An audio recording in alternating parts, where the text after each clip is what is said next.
Olá, boa noite. Está no ar o ICL Notícias, segunda edição desta terça-feira, dia 4 de abril de 2023. Confira agora os destaques do programa de hoje.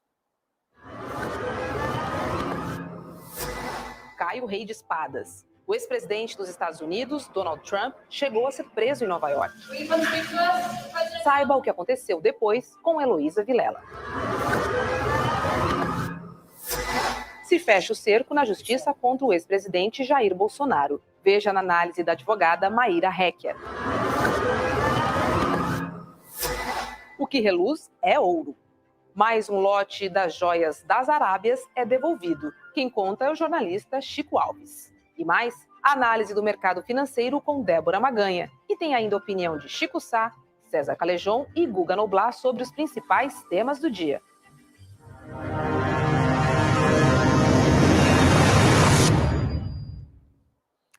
Olá, boa noite a galera do nosso chat. Nova York na linha, Maringá no Paraná, Recife, Rio de Janeiro e BH. Boa noite a vocês que já estavam aqui na salinha. Já tinha uma galera aqui esperando o ICL começar. Boa noite, César, tudo bem? Que bom, Rô. Boa noite, comunidade ICL. É um prazer estar com vocês. Chico Sá, meu camarada, um prazer estar ao seu lado novamente. Vamos nessa. Vamos nessa. E boa noite, Guga Noblar. Hoje eu vou fazer chamada em dose dupla aqui na nossa tela. Tudo bem, Guga? Boa noite, minha querida audiência do ICL e meus queridos colegas de bancada. Já chamo logo Heloísa Vilela. Boa noite, Elo. Opa! Boa noite, pessoal. Estamos aqui agora, como vocês podem ver, direto de Brasília. Tá lindo esse visual, Elo. Vamos lá falar dos Estados Unidos, apesar de você estar em Brasília, porque o ex-presidente dos Estados Unidos, Donald Trump, se apresentou hoje à justiça em Nova York no caso do suborno à atriz pornô Stormy Daniels. Trump se declarou inocente no processo, que apresenta 34 acusações contra ele, responderá em liberdade e é o primeiro ex-presidente dos Estados Unidos a se tornar réu por uma acusação criminal. Elo, explica pra gente como é que funciona esse processo nos Estados Unidos. Ele foi preso, está sob custódia, é um pouco diferente as coisas nos Estados Unidos do que a gente está acostumado aqui no Brasil, né?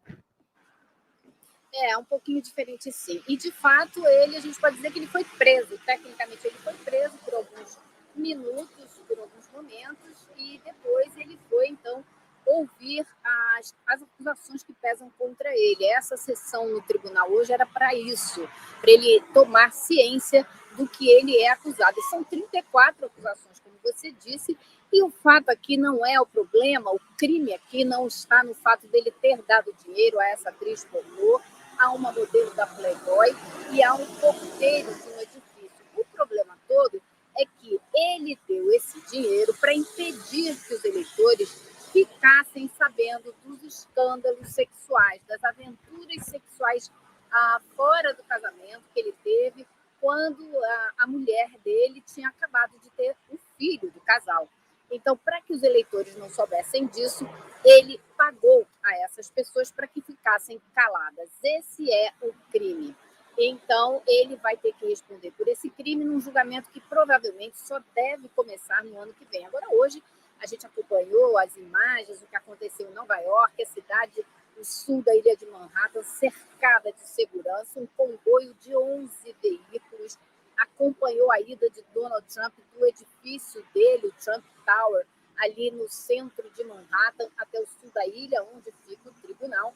E ele, todas as vezes em que apareceu em público, entrando de um prédio, saindo do outro, quase sempre ele levantou a mão, deu adeus e mostrou o punho, fazendo sinal de força, mas dizem as pessoas mais próximas dele que ele está muito irritado com tudo isso, mas vai ter que responder a esse processo. E o curioso é que é um ex-presidente que responde a crime. Isso nunca aconteceu na história do país.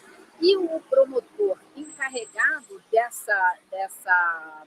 do escritório da promotoria pública, o chefe da promotoria pública de Nova York, ele está sendo muito pressionado. E uma coisa interessante, diferente aí aqui do Brasil, é que o cargo de chefe da promotoria pública é um cargo eletivo. Então, dependendo do que acontecer nesse processo todo, esse promotor está com a popularidade dele também na corda bamba, e ele precisa dar uma resposta correta, justa, decente nesse processo para não desapontar, para não decepcionar os eleitores. Mas ele disse que é muito importante não normalizar comportamentos criminosos. Ou seja, ele disse que a ilha de Manhattan é o coração dos negócios do país e que, por isso mesmo, não pode permitir que um grande empresário se comporte e faça o que Donald Trump fez, esconder a papelada que comprovava esses pagamentos para não deixar vir à tona que ele pediu e gastou dinheiro para calar a boca de muita gente por causa das eleições de 2016. Aproveitar que o Guga está aí em Brasília também e perguntar como é que foi essa reação nas redes bolsonaristas e também da extrema-direita, Guga? Olha, quando acontece sempre uma história que é muito negativa para eles, eles costumam se acovardar. E a reação, muitas vezes, é simplesmente tentar ignorar o assunto, até porque essa é uma estratégia de rede social, você não dá muita corda para aquele assunto para ver se ele logo se apaga. Mas está inflamado, e quem está surfando em cima disso não é a extrema-direita, é a esquerda. A esquerda, sim, está batendo muito nessa história. E acho que o Guga também travou.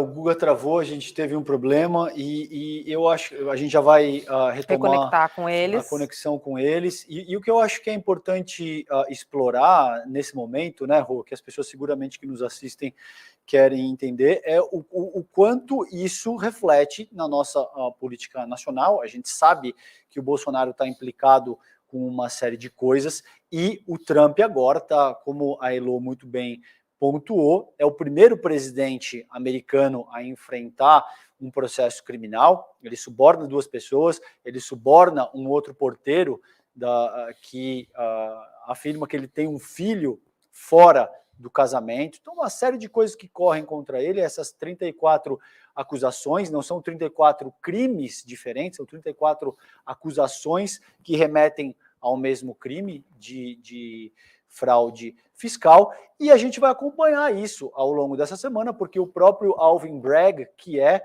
o promotor ao qual a Elo se referia, diz que tinha uma rede de crimes e mentiras que foi orquestrada para proteger a eleição do Donald Trump em 2016. A gente já viu essa história, a gente já viu esse filme.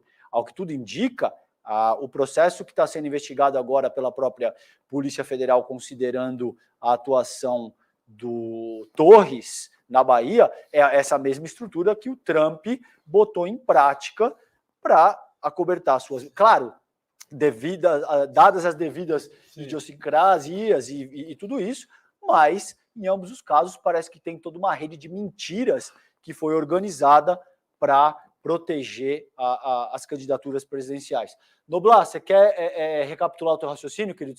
Você nos ouve? Estou ouvindo, eu não sei em que ponto caiu. Para mim, de repente, aparece uma legenda aqui que caiu e às vezes eu estava falando há um tempo. Eu não sei em que ponto caiu, mas o que eu estava dizendo é dessa analogia. Quem está surfando em cima dessa história é a esquerda. A direita tá pianinho. Bolsonaro, caladinho, 10 horas atrás, o último post dele. Flávio Bolsonaro, Carluxo, Dudu.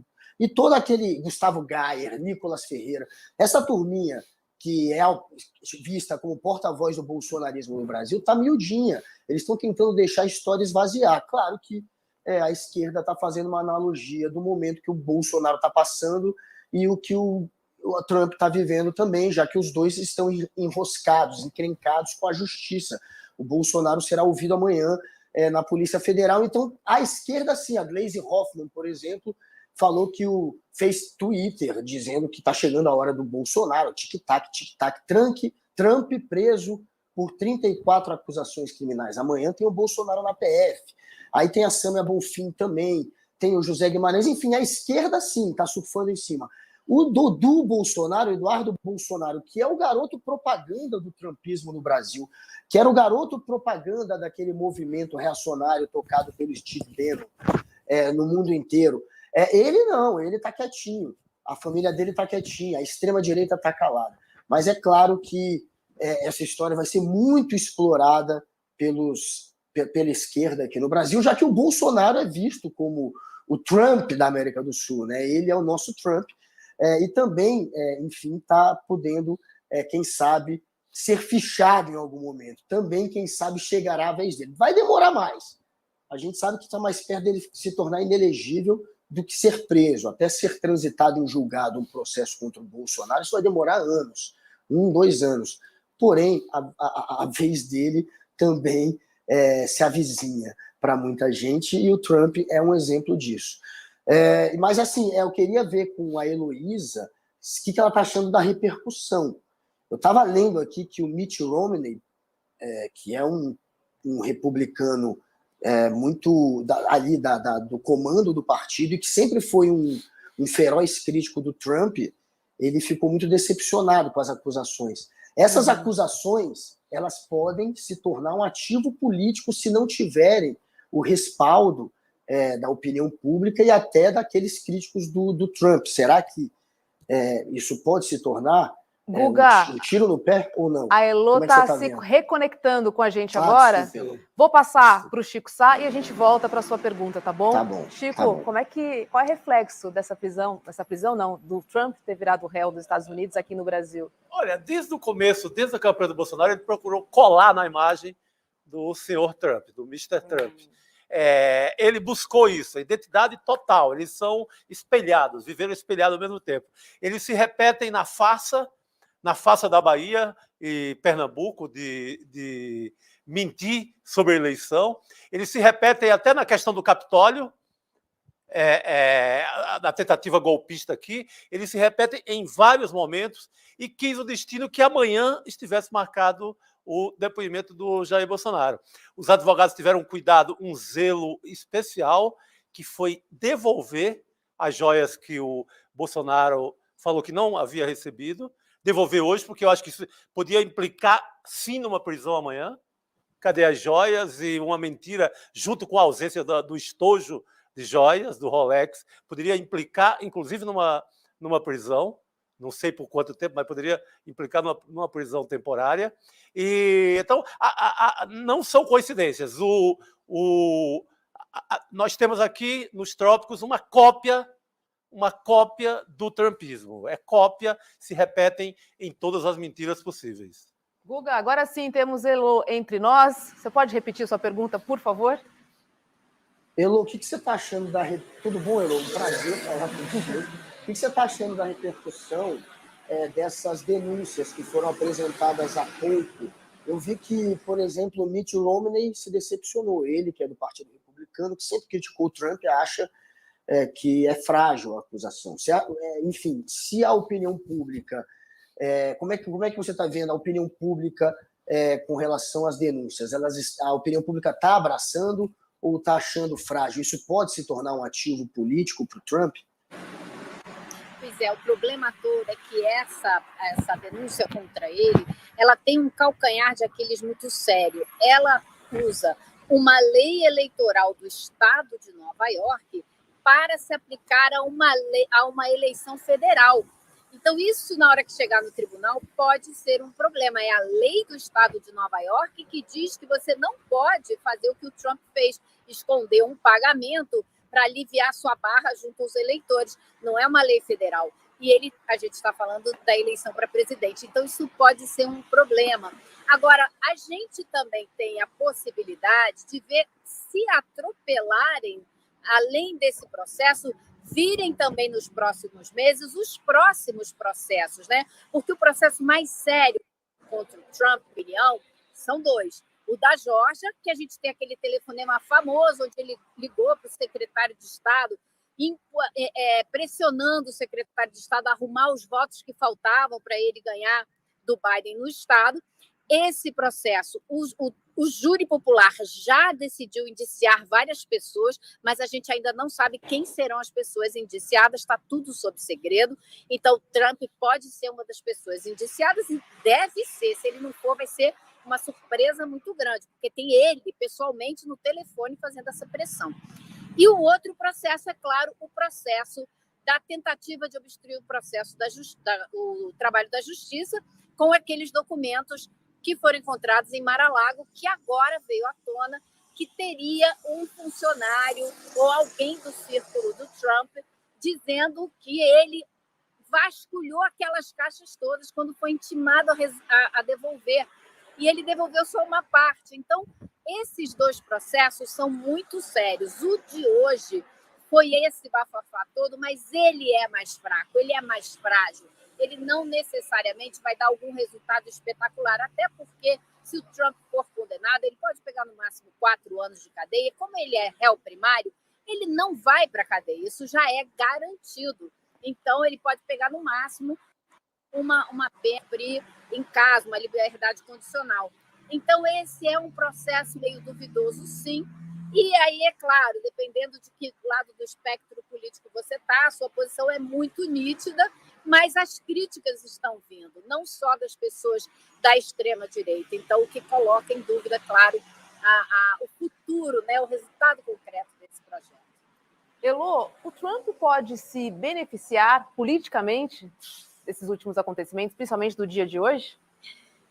É difícil dizer, né? Porque a construção de imagens para jogar na internet é sempre constante. Então, o Trump fez tudo para aparecer muito presidenciável, né? Então, ele veio com essa comitiva enorme que vocês estão vendo aí, esses 11 carros. Ele veio com o avião dele, que ficou estacionado na pista, um avião com o nome dele na cauda no nariz do avião, né? Na frente do avião. E essas cenas todas, de muita pompa e circunstância, podem ser usadas sim, e ele pode usar isso, claro, para dizer que foi vítima de uma perseguição, de uma caça às bruxas, como ele diz, e ele já está tentando levantar dinheiro com esse processo, pedindo aos seus seguidores que ajudem a levantar dinheiro para pagar tudo isso. Agora, o resultado não tem sido muito bom, não. Vou contar para vocês aqui que o pessoal progressista está rindo às gargalhadas porque ele não conseguiu levantar o dinheiro que talvez imaginasse fosse possível levantar. Os filhos dele já estão até vendendo uma camiseta com o que seria a foto dele, né, o chamado mugshot, aquela foto que você tira quando você é indiciado, que ele não tirou, mas fizeram uma camiseta com essa foto, escrito inocente, e já cobrando $36 por camiseta. Então, eles tentam se valer da situação de tudo quanto é jeito, né? Elô, e a gente sabe, pelo menos isso está anunciado, que ele deve se pronunciar agora às 21 horas no horário de Brasília, e a gente sabe que ao longo dos últimos anos ele utilizou essa narrativa do Drain the Swamp, que ele iria drenar o pântano, muito ao encontro do que fez, por exemplo, a Lava Jato no Brasil, e o próprio Jair Bolsonaro, que ascende na esteira da Lava Jato, que diz que iria moralizar a política nacional, que os políticos eram todos corruptos e que ele, de alguma forma, seria uma força que iria limpar a política estadunidense, o Trump, né, nos Estados Unidos. O que você espera, com base nesse indiciamento? Ele deve seguir essa mesma linha de raciocínio ou você espera um posicionamento relativamente distinto para logo mais às 21 horas, quando ele deve falar? Vai ser exatamente esse. Os filhos dele hoje já foram para a internet dizer que o juiz responsável por esse caso aqui em Nova York é parcial, porque a filha dele teria feito campanha para Biden e Kamala Harris. Então, eles já estão procurando uma maneira de minar o trabalho da justiça. Ele foi muito repreendido hoje, inclusive, no tribunal, pelas críticas que tem feito. Mas eu acho que ele vai seguir nessa linha, com certeza, que é o que ele sempre faz. Ele vai se dizer vítima de uma perseguição do Partido Democrata e, com isso, tentar continuar construindo a sua candidatura, porque ele já está em campanha para a reeleição. Ele já andou fazendo comícios, né? Então, ele vai tentar se reeleger e vai tentar fazer, sim, esse discurso da vítima, do homem que é perseguido. Agora, a gente não pode se esquecer que o promotor, que hoje é o chefe da promotoria de Nova York, já trabalhava na promotoria pública aqui de Nova York, quando essa promotoria moveu uma ação contra a Fundação Trump e provou que ela era tão cheia de fraudes em 2018 que ela foi dissolvida, ela foi fechada, como a Universidade Trump também. Então, Donald Trump falar que vai secar o pântano é risível, porque ele é um cara conhecido por várias falcatruas no mundo dos negócios. Então, agora, até aí, a narrativa que se faz assim mesmo, a gente sabe como é que é, né? A gente conhece essa história bem aí no Brasil.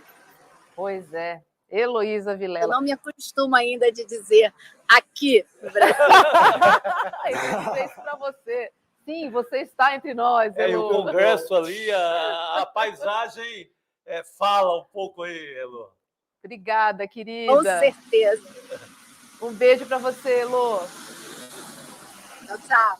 Tchau, boa noite, querido. Nada como estar em casa e comer o nosso arroz e feijão todos os dias, né? Que bacana. Maravilhoso. Tanto tempo de Nova York, pois a Heloísa Vilela, direto de Brasília, ao lado do Guga. Pois é, Guga. Vai é. esbarrar Elô por aí, hein? Vou Deixa eu chamar. com a Elô aqui qualquer hora. Com certeza. Deixa eu chamar a advogada Maíra Réquia. Olá, Maíra, boa noite. Você também passou uma temporada em Brasília, né? Eu acompanhei você no Instagram. Boa noite, gente. Boa noite a todos e a todas. Sim, Rô, eu estava lá semana passada. Fiquei de terça a sexta-feira, no olho do furacão. Pois é. Bom, então vamos do enrosco de Trump para os enroscos de Bolsonaro, porque saiu hoje no jornal Folha de São Paulo. O TSE, que é o Tribunal Superior Eleitoral, concluiu a fase de coleta de provas no processo contra a chapa encabeçada por Jair Bolsonaro nas eleições de 2022. O caso pode levar à inelegibilidade do ex-presidente Bolsonaro. A ação trata do encontro promovido por Bolsonaro no Palácio da Alvorada com embaixadores em julho de 2022, quando Bolsonaro fez sérios ataques, sem provas, ao sistema eleitoral. Maíra, você acredita que o TSE pode, de fato, tornar o Bolsonaro inelegível? Eu acho que sim. Assim, é importante a gente começar pontuando que Bolsonaro não responde só a essa ação. Ele responde a 16 ações que tramitam o Tribunal Superior Eleitoral, que visam justamente apurar, né, por meio dessas ações que a gente chama de ação de investigação judicial eleitoral, um abuso de poder político, um abuso de poder econômico, o uso indevido dos veículos de comunicação social. Essa que é chamada aí como uma das mais graves, né, que tem ali a reunião dele com os embaixadores, que, se eu não me engano, está agora na fase de alegações finais e em seguida vai ser promovido o julgamento, mas que é essa que trata especialmente da reunião com os embaixadores para disseminação de fake news, para ataque das urnas eletrônicas, ele se apropriando ali da sua função enquanto presidente da República para causar um desequilíbrio na corrida eleitoral, porque o que ele fez nessa oportunidade nada mais foi do que utilizar o seu cargo para chamar uma reunião institucional, né, ali, enquanto presidente, para fazer campanha político-partidária e ainda atacar as instituições brasileiras. Foi nessa ação também que foi juntada ali a minuta de golpe, mas eu tenho sérias convicções e provas, ao invés de outros aí que só têm convicções, mas eu acho que esse processo ele já tem um número infinito de provas e indícios, né, no que diz respeito a esses abusos. Então, assim, a gente sabe que nunca na história do judiciário brasileiro um presidente ou uma presidente se tornou inelegível, né? Mas, fazendo um paralelo com as prefeituras municipais, quando a gente está muito habituado aí também que prefeitos às vezes escorregam na legislação eleitoral e acabam cometendo algum abuso, em casos muito menos graves, a gente já viu prefeitos municipais terem seu registro cassado ou então ser declarada a inelegibilidade por condutas que passam muito longe desses abusos do Bolsonaro. É importante a gente frisar que a maior parte dos abusos que ele cometeu diz respeito a um derrame de dinheiro público na população brasileira às vésperas da eleição, né? Então, isso causa um franco desequilíbrio também na corrida eleitoral. Diz menção a esse abuso de poder político, quando ele chama essas reuniões que seriam reuniões institucionais, ou então utiliza a máquina pública para benefício próprio, para ter algum tipo de vantagem na corrida eleitoral, e é justamente essas condutas que o artigo 22 da Lei Complementar 6490 veda. Então, você tem que ter uma regularidade democrática para que as pessoas tenham a mesma condição ali de disputar a eleição. Mas Bolsonaro esquece disso tudo, comete todo tipo de abuso e deu no que deu, está respondendo aí 16 ações no Tribunal Superior Eleitoral.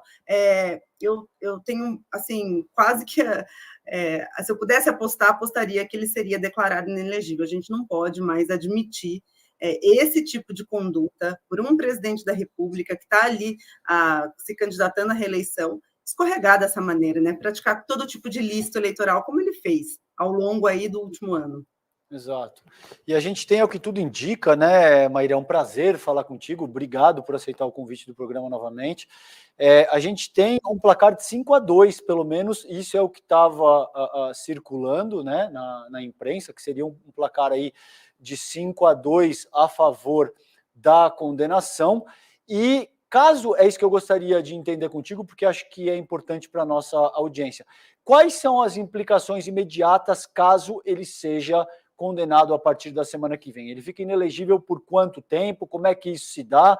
Tem alguma implicação na seara criminal? Faz um panorama para a gente, por favor, do que acontece caso ele seja de fato imputado com esse crime. Bom, ele pode ser condenado à aplicação de uma pena de multa também, independente da declaração de inelegibilidade, e ele não pode concorrer às próximas eleições pelo período de 8 anos. Então, assim, ele fica completamente fora do jogo eleitoral, não pode sair candidato de maneira alguma pelos próximos 8 anos. Nada impede que, uma vez verificada também a ocorrência de crimes eleitorais, e aí pode ser tanto nessas ações de investigação judicial eleitoral, quanto nas outras inúmeras representações também, porque, na realidade, a gente tem algumas classes de processo. Então, o que nós estamos tratando aqui, que vai atrair a inelegibilidade, se for julgada procedente, essas demandas, né, ou seja, se aquelas pessoas que representaram conseguirem ganhar essa ação e Bolsonaro perde, caso ele perca essas ações, vai ter a declaração de inelegibilidade e aplicação de multa. Mas tem outras, viu, César? Tem inúmeras representações das mais diversas contra o ex-presidente por uma série de transgressões legais na corrida eleitoral. Então, no que diz respeito à propaganda, no que diz respeito a pedido de resposta, no que diz respeito também a crimes eleitorais. E aí, cada processo ele tem um rito, um trâmite, e nada impede que, independente dessas condições de inelegibilidade serem colocadas, né, e ele estar inelegível aí por 8 anos, ele continue respondendo nas outras esferas ou nos outros procedimentos também, eventualmente por algum crime eleitoral. Que, como a gente já disse aqui, inclusive, talvez a especialidade de Bolsonaro cometer crimes, né? Ele cometeu aí, incidiu em inúmeros artigos do Código Penal e também incidiu em outros artigos do Código Eleitoral. Chico. Doutora Maíra, boa noite. Vamos passar para outro caso também do bolsonarismo, que é o caso do Anderson Torres, um ministro da Justiça, em pleno exercício do cargo, sai de Brasília, monta na Bahia uma operação para impedir o voto. Eu, pelo menos, não tinha visto nada em matéria de crime eleitoral com essa dimensão. Impedir o voto, atravancar o caminho e impedir a população da Bahia e parte de Pernambuco de votar. O ministro Flávio Dino disse que esse caso talvez possibilite uma grande revisão sobre o que foi o processo eleitoral, com a possível implicação, inclusive, do presidente da República. Assim, se a reunião com os embaixadores é grave, impedir o voto, como é que se avalia o tamanho de um crime eleitoral dessa natureza? Chico, isso é um descalabro, né? Porque você tem um ministro de Estado se locomover até a Bahia ou até uma outra localidade para dar ordens, porque ele deu ordens à Polícia Rodoviária Federal para impedir o acesso da população ao seu local de votação. Aliás, isso tem nome e número no Código Eleitoral. Se a gente for olhar o artigo 297 do Código Eleitoral, ele fala exatamente das pessoas que praticam qualquer ato para impedir ou criar obstáculos para que os eleitores possam exercer o direito ao voto, né? Então, é gravíssima essa atuação.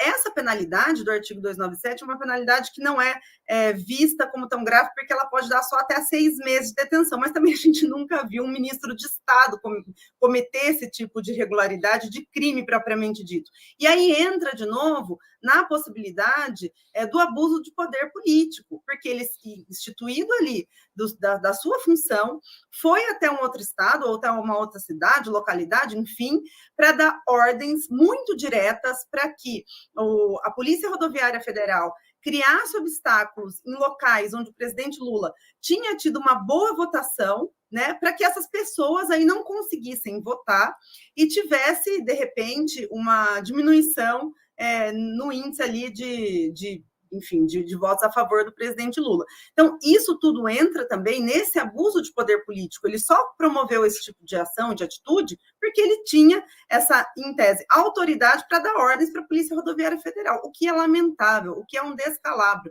E eu gosto sempre de fazer uma linha do tempo, porque os atos não foram dissociados. Se a gente parar para olhar desde o começo do ano passado, a gente vai ver um método bolsonarista muito sórdido e muito sujo para tentar acabar ou balançar a democracia. Quando a gente via o uso de mensageria em massa para disseminar fake news, para atacar o nosso sistema eletrônico de votação, quando a gente via as próprias instituições sendo atacadas, os ministros ameaçados, os ministros dos nossos tribunais superiores sendo ameaçados, quando a gente via não só uma escalada de violência política, mas ele próprio estimulava seus eleitores, né, e seus compadrios a praticar violência política. Quando a gente viu também, às vésperas do primeiro e segundo turno, assédio eleitoral desmedido, funcionários sendo ameaçados de serem mandados embora, caso não votassem no então presidente Jair Bolsonaro, quando ele faz essa questão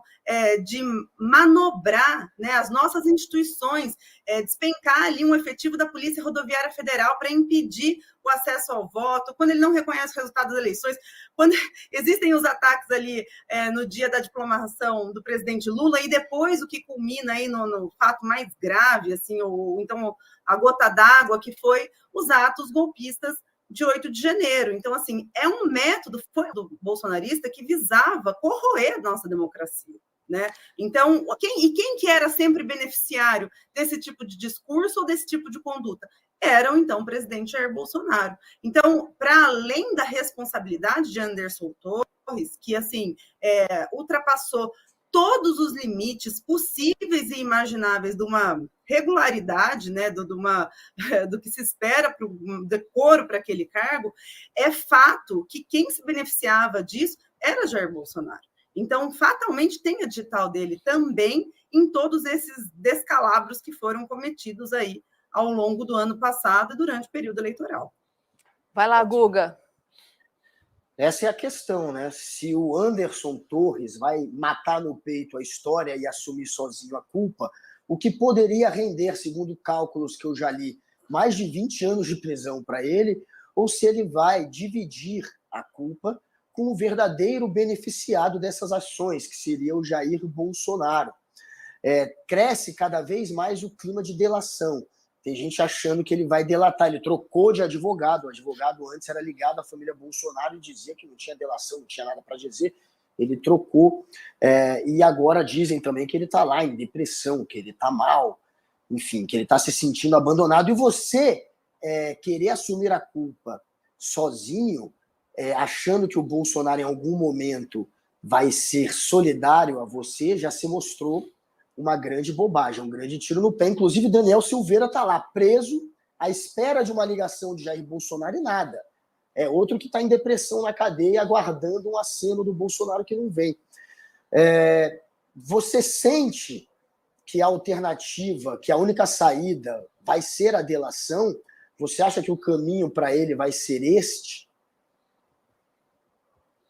Olha, Guga, eu, assim, não sei qual a decisão que a defesa ali vai tomar, mas eu ouso dizer que não só a delação pode implicar Jair Bolsonaro, porque quando a gente fala de um viés eleitoral, o que a gente tem que apurar num procedimento ou numa ação de investigação judicial eleitoral? A gravidade da conduta, né, que é capaz de desequilibrar a corrida eleitoral. Então, sem dúvida alguma, todos esses abusos de Bolsonaro são graves e desequilibram a corrida. Então, você vê, ele derramou dinheiro público para que as pessoas tivessem acesso ali às vésperas da eleição em inúmeros benefícios, programas sociais, etc. Quando ele faz essa questão não Bolsonaro, mas quando o Anderson Torres faz essa questão do bloqueio das rodovias, também é uma ação grave que causa desequilíbrio, porque ela tem um foco muito específico naquelas localidades onde o seu concorrente tinha tido votos expressivos e tinha ganhado dele. Mas, além dessa questão da gravidade da conduta e de ações que desequilibram o pleito, a gente sempre tem que também ter na mira quem é o beneficiário, né? Então, nesse cotejo todo, ainda que não haja delação, o Bolsonaro foi extremamente beneficiado por essas ações de um ministro do seu governo. Então, ainda que não haja delação, eu entendo que ele está já satisfatoriamente implicado em todas essas ações, né? Ainda que a gente não tenha uma confissão ou uma delação, etc. e tal. Eu acho que o cerco a ele tem se fechado cada vez mais e acredito que vem mais coisas por aí. Pois é, e muito se fala também sobre a fragilidade de Anderson Torres nos bastidores, né? Se sentindo cada vez mais isolado, tá preso, encurralado, enfim, a ver, né, Maíra, os próximos capítulos aí deste imbróglio. Boa noite, querida. Pode continuar, desculpas. Não, só que eu lembrei, desculpa, rapidinho, só que eu lembrei que um dia antes tinha saído uma decisão do ministro Alexandre de Moraes falando que não era para ser feito nenhum tipo de conduta no que diz respeito aos transportes públicos, à Polícia Rodoviária Federal, quer dizer, e mesmo assim, advertidos, essas pessoas foram lá e descumpriram não só a legislação, mas a decisão do ministro Alexandre. Pois é. Obrigada, gente. Desculpa aí. Imagina, querido. É ótimo. Obrigada, Boa querida. noite Boa a vocês. noite. Obrigado. Boa noite, Maíra. Bom, a defesa do ex-presidente Jair Bolsonaro entregou hoje o terceiro lote de joias recebidas pessoalmente por ele em viagem ao Catar e Arábia Saudita em 2019. Lembrando que o pacote estava guardado numa fazenda do ex-piloto Nelson Piquet. Os itens foram entregues em uma agência da Caixa Econômica Federal em Brasília hoje, véspera do depoimento do ex-presidente Jair Bolsonaro. Por isso eu chamo agora o Chico Alves, jornalista, para repercutir com a gente essa história, principalmente porque as joias foram entregues hoje e amanhã já tem depoimento, né, Chico? Amanhã é super quarta, né? Boa noite, Roberta, Guga, César, Xará e a todo mundo que está vendo juntos. Pois é, amanhã é super quarta, tem depoimento, aquele depoimento que a gente falou da outra vez, né, que todo mundo tem que sincronizar as suas argumentações e ainda contar com que Bolsonaro fale tudo que foi combinado, né? Vamos ver como é que vai sair isso. Mas essa entrega desse terceiro kit mais um vexame, né? Mais um momento vergonhoso, né? A gente tem um ex-presidente da República que é a segunda devolução, o terceiro kit, mas é a segunda devolução, né? E eu acho mais complicado ainda essa devolução com a fala da defesa de Bolsonaro, que diz que Bolsonaro está disposto a devolver todos os presentes que o TCU solicitar. Então, é mais ou menos aquela linha que a gente, em algum momento, falou aqui. O que o TCU solicitar, eu devolvo.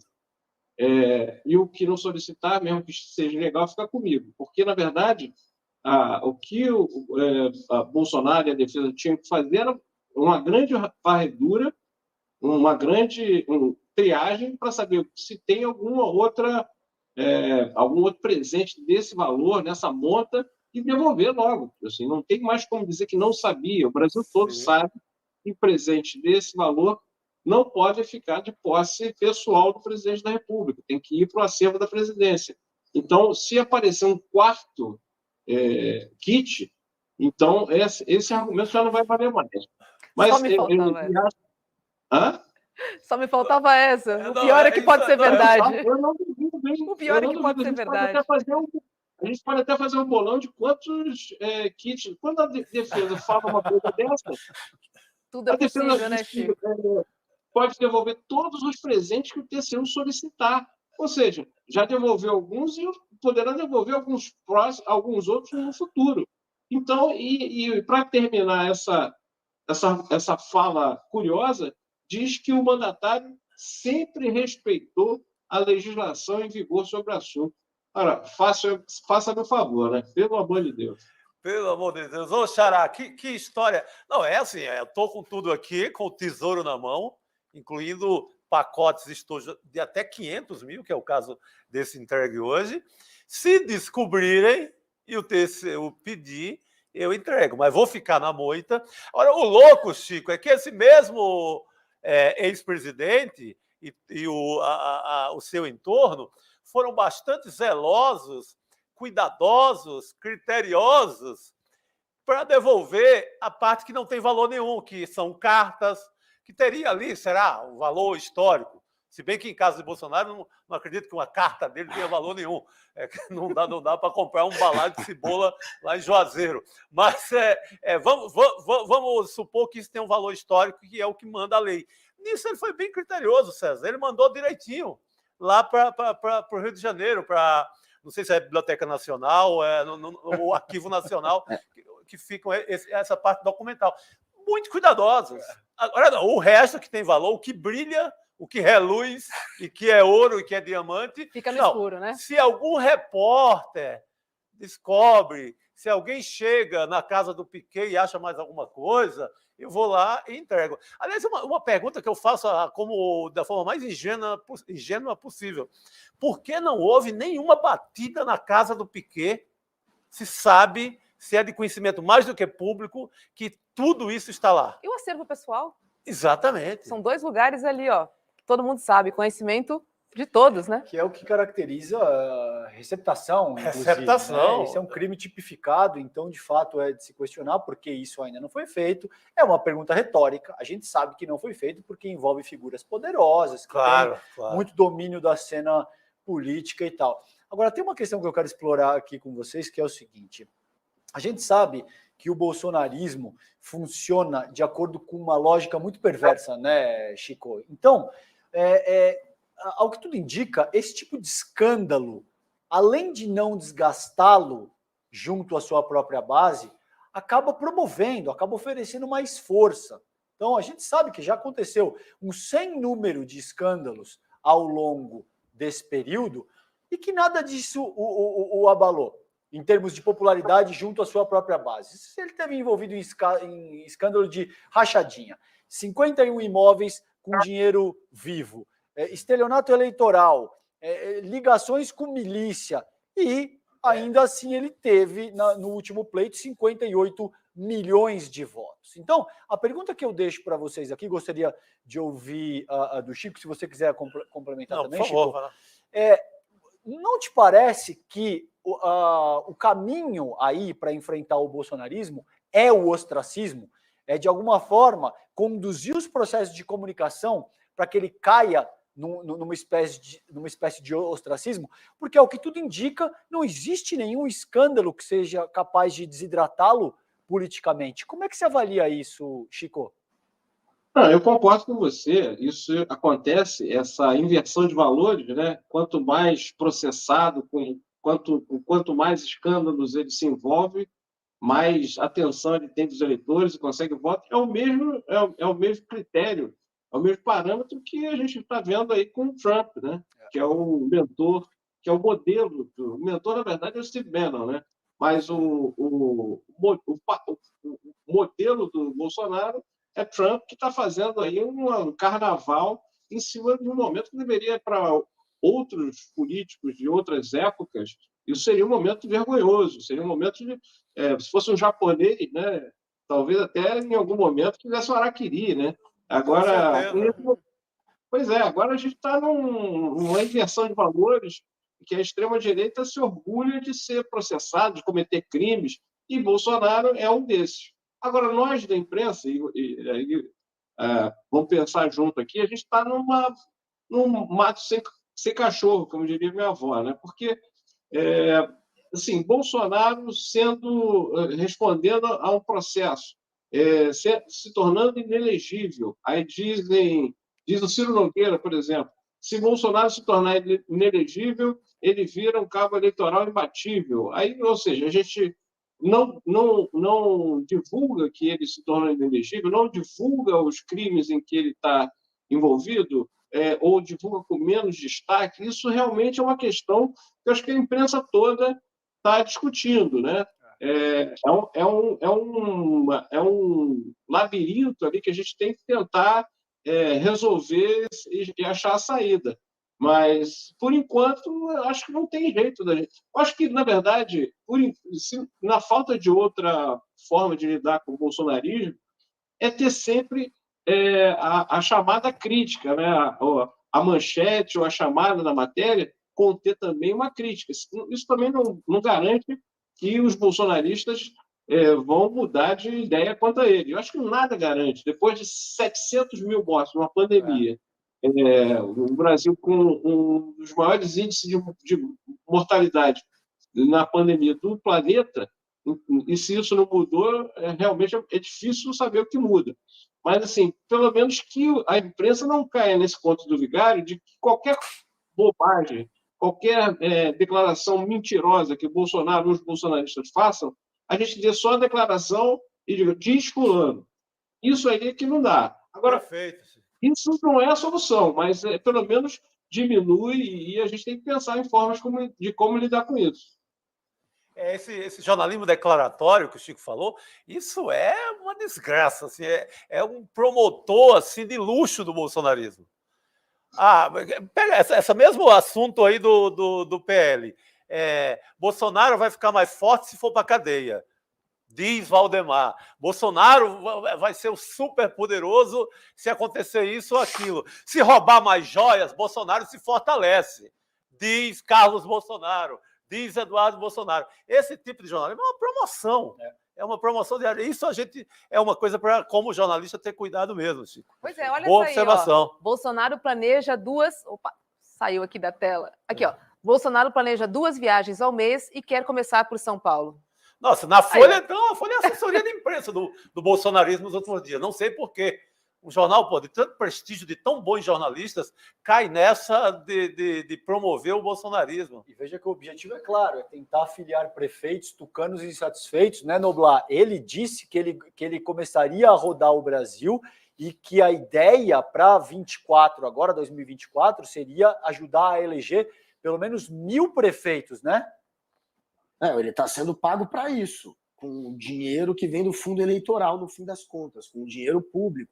Está sendo bancado mais de 40 mil por mês, e o Valdemar condicionou o pagamento ao trabalho dele, queria que ele voltasse e que ele fizesse isso, saísse pelo Brasil como uma espécie de garoto propaganda do PL, tentando dar força para aqueles que serão os candidatos do PL à prefeitura. Ele e Michele terão esse papel, e eles querem começar pelos grandes centros eleitorais, por onde tem mais voto, claro que é o Sudeste. Então, é uma estratégia que foi montada pelo Valdemar e que o Bolsonaro está sendo contratado. Né? É quase os partidos hoje, com esse fundo eleitoral, eles já estão podendo virar quase que time de futebol. Né? Quem dá mais para o cara, leva. Ele se filia, muitos políticos agora se filiam ao partido interessados na cota que eles vão ter de dinheiro, e não na identidade ideológica do partido. Né? Então, está uma coisa muito assim. Esse vai ser o papel do Bolsonaro. E a gente falou há pouco dos presentes do Bolsonaro, tem uma curiosidade. O Chico disse que devem achar novas joias, enfim, que ele possa ter surrupiado.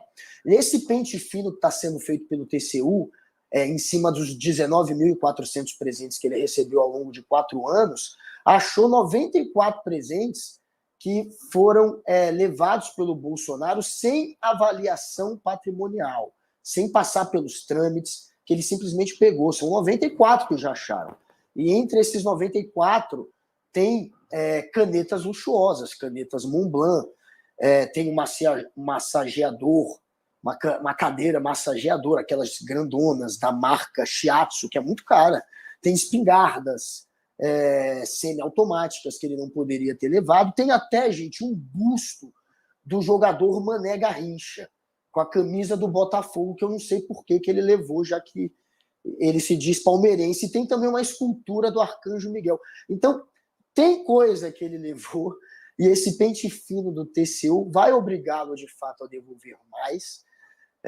Enfim, vai ter muito batom na cueca ainda para a gente mostrar aqui no ICE. Pois é, pois é. Parece que pode aparecer um kit aí preciosíssimo, que é de livros do Jorge Luiz Borges, do Machado de Assis e do Chico Sá. Será que aparece um desses? Eu acho que não. Sobrou pra Ele você. já teria tocado fogo, viu, Chico? Livro não é com ele, não. Ele já dispensou os livros, né? Ele já dispensou os livros e ficou só com o que brilha, né? Exatamente. Exato. Ele gosta de joia.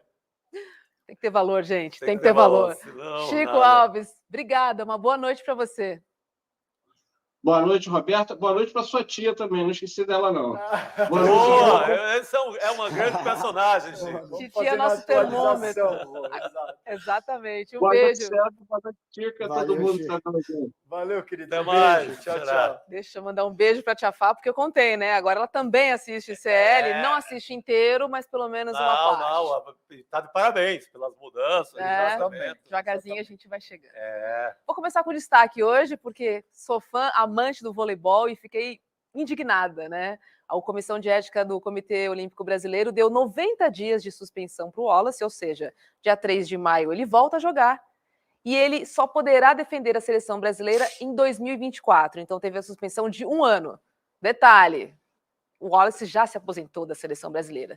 Então, assim... Que beleza. Alguém que ameaçou dar um tiro incitou o crime. Com uma arma na mão. Com uma arma na mão. Olha a foto. do presidente olha a foto. da República. Com o presidente da República, um crime aí que valeria até 6 anos de prisão. Mas este foi o veredito do Comitê Olímpico Brasileiro do Conselho de Ética. É isso. Triste, mas é isso. Guga, é com você. Merecia pior. Mas outro que cometeu o crime, dessa vez eleitoral, foi o Partido Renovador Trabalhista Brasileiro, que fraudou na eleição para vereador lá de Belo Horizonte, fraudou as candidatas, que seriam as candidatas mulheres do sexo feminino. Você tem uma cota que você tem que colocar de mulheres, eles colocaram candidatas laranjas, que não pediam votos, que não gastaram nada em campanha, não pediam votos para elas, pediam votos para os candidatos homens, portanto eram laranjas, e por conta dessa formação de uma chapa cheia de candidata laranja, todos aqueles eleitos por essa chapa perdem o mandato. No caso, o eleito foi o Nicolas, que hoje é deputado federal, Nicolas vulgo Chupetinha, mas o suplente dele, esse sim, perdeu a vaga de vereador. O suplente dele, que tem um nome muito estranho, Urner Augusto, que se chama, também do mesmo partido, enfim, esse perdeu a vaga. O Chupetinha, que é o apelido dele, está dizendo que não perderia, porque teve votos suficientes para se eleger sem depender da chapa, mas essa é a explicação dele. Tudo que eu li mostra que ele, se tivesse ainda no cargo de vereador, também ia rodar. E agora eles vão ter que colocar novos vereadores na casa, vão ter que fazer um novo cálculo de como foi a votação passada. Mas é mais uma encrenca onde aparece o nome dele, Nicolas Ferreira, esse que o Valdemar da Costa Neto, o presidente do PL, quer que seja o próximo Bolsonaro. E está começando bem, está se metendo em crime eleitoral, então está seguindo os passos do Bolsonaro. Vai lá, Chico, você. Caramba, eu volto para Nova York, habitada tanto tempo pela Elô, para falar de um personagem que estava lá, fazendo a festa, tentando promover, levantar a galera trumpista, que é o deputado Jorge Santos, deputado americano, filho de brasileiros, esse sujeito aí, Jorge Santos. Ele foi fazer o circo dele lá, mas, assim como o Trump, o ídolo da vida dele, além do Bolsonaro, porque ele também tem um pendor bolsonarista, a Câmara dos Estados Unidos o investiga simplesmente por falsidade sem fim. Ele mentiu sobre toda a biografia dele, todos os cursos que ele disse que fez. Ele é enrolado no Rio de Janeiro, em Niterói, em lojas de sapato, comprou sapato com cheque sem fundo. Então, é esse personagem, a fina flor do trumpismo e do bolsonarismo, que estava lá, viva Trump hoje, na frente do tribunal em Nova York. Siga o mestre. Vai lá, Calejão, é contigo. Siga o mestre. Eu vou destacar essa última fala do ministro Fernando Haddad, no qual ele diz que ninguém é dono da verdade, ele se organiza de uma forma muito humilde e ele diz que, abre aspas, a sensação que eu tenho é que ninguém aqui se coloca como dono da verdade. Estamos aprendendo com quem está estudando o assunto e quando formos decidir a meta da inflação dos anos subsequentes, vamos levar em consideração as opiniões. O Haddad é uma pessoa que eu respeito profundamente, com a qual eu tive muita interlocução ao longo dos últimos 2 anos, mas fica aqui a minha crítica. Eu gostaria de ver uma postura um pouco mais altiva e assertiva, Rô, porque eu acho que, por exemplo, o que a gente vê quando a extrema-direita está no poder, eles agem como um trator. Você não viu, por exemplo, o Paulo Guedes adotando nenhum tipo de postura minimamente humilde nesse sentido. Obviamente, eu não estou propondo que o Haddad haja dessa mesma maneira, mas eu também acho que o tempo para o governo resolver essa questão da taxa de juros está se esvaindo. E está se esvaindo rápido. Então, se a gente não for capaz de contornar isso, no máximo daqui a 6 meses, o governo federal vai começar a ter toda sorte de problemas, porque a economia não cresce e se fortalece a narrativa de que o PT não sabe lidar com a seara macroeconômica e que, portanto, quebrou o Brasil. Foi a principal narrativa utilizada no período pré-bolsonarista. O que está em jogo aí é extremamente sério e eu acho que o momento exige uma postura um pouco mais assertiva do Haddad, que é uma pessoa pela qual eu tenho profunda admiração, respeito demais, mas eu acho que fica aqui a minha crítica nesse sentido. Tá certo, Calejão, estamos contigo. Muito bem. Guga Noblar, obrigada, boa noite para você, até amanhã. Até amanhã, galera, tamo junto. Boa noite, Guga. Tchau, Guga. Valeu. Agora é hora de ICL Economia com Débora Maganha, que vai contar para a gente como é que foi o fechamento do mercado no dia de hoje. Boa noite, Débora. Prazer sempre receber você aqui. Boa noite, pessoal. Boa noite para vocês que estão aí em casa. Olha, hoje o dia foi morno e a gente não teve nenhuma divulgação de indicadores que mexessem com o mercado. Então, pessoal, o foco voltou para os detalhes do arcabouço fiscal. Mais cedo, a Simone Tebet falou em Brasília, enquanto o Fernando Haddad era esperado num evento do mercado financeiro jamais para o fim do dia. O discurso do Haddad, mais uma vez, acenou para Faria Lima, mas o ministro da Fazenda não deixou a oportunidade passar e criticou os juros altos no Brasil. E também disse que está trabalhando para estabelecer uma harmonia com o Banco Central. Mesmo que o dia tenha sido bom, não tenha sido bom para as commodities, nem para as ações de grande peso do índice, o Ibovespa conseguiu recuperar parte das perdas de ontem com os bancos e as ações de consumo afastando o mau humor e contribuindo com esse movimento de alta visto hoje. Lá em Nova York, as bolsas fecharam em queda, mesmo com um ritmo mais lento do mercado de trabalho, que poderia significar aí que o aperto monetário de lá está perto do fim. Apesar dessa expectativa por esse aperto monetário mais brando, que podia ter levado as bolsas para o terreno positivo, os mercados fecharam em queda por lá. Isso aconteceu hoje porque o preço do petróleo não subiu que nem ontem e as empresas ligadas ao setor passaram por uma correção de preços depois de subirem bastante na segunda. Nos Estados Unidos, as encomendas da indústria também decepcionaram e acabaram ficando abaixo do esperado e o setor industrial por lá caiu e contribuiu com o dia negativo. Tá certo, Débora. Obrigada, querida. Até amanhã. Obrigado. Um beijo. Até amanhã. Amanhã eu tô de volta. Um beijo para vocês. Obrigado, um beijo, querido. Dia morno. É isso aí. Dia morno. Né? Tranquilão. É isso, né? Sem picos. Nada de subir, nada de descer. A Simone Tebet, ela falou também uma coisa interessante, que o arcabouço era a bala de bronze. A bala de prata é a reforma tributária. Mas eu creio que a bala das balas é derrubar esse juro. Mas deixa eu só fazer um parênteses aqui do que me incomoda nessa dinâmica, é que eu vejo o governo federal, quando você usa esse tipo de termo, o Edu Moreira colocou isso com muita propriedade, fazer dever de casa, utilizar bala de bronze, bala de prata, parece que o governo federal está refém do Banco Central. Sim. E ainda que esse seja o caso, os ministros não podem ser condescendentes com essa postura. Você não pode se articular como se, não, estamos fazendo toda a nossa lição de casa e vamos utilizar uma última tentativa de bronze, depois de prata, para Sim. E de alguma forma o tempo engole uma gestão de governo. Exatamente. Então as pessoas precisam ser um pouco mais assertivas e um pouco mais firmes no sentido de denunciar isso e de colocar as cartas na mesa, porque está se armando uma bomba que vai explodir no colo do governo daqui a pouco. Lembrando que a população é a favor, né? Exato, dessa crítica, 80%, segundo o Datafolha. Exatamente, segundo o Datafolha. Então, a população já está ciente, Muito está bem de lembrado, olho. Rô. Então, é hora, né? Junta todos os ministros. População que junta o votou em governo Lula, federal. não em Campos Neto. Exatamente. Simbora, galera. Vamos derrubar esses juros. Precisamos, é urgente. Por favor. Amanhã tem ICL primeira edição, às 8 horas da manhã, com Vivian Mesquita, Edu Moreira e William De Luca. E às 8 horas você já sabe que tem um encontro com a gente aqui no ICL, segunda edição.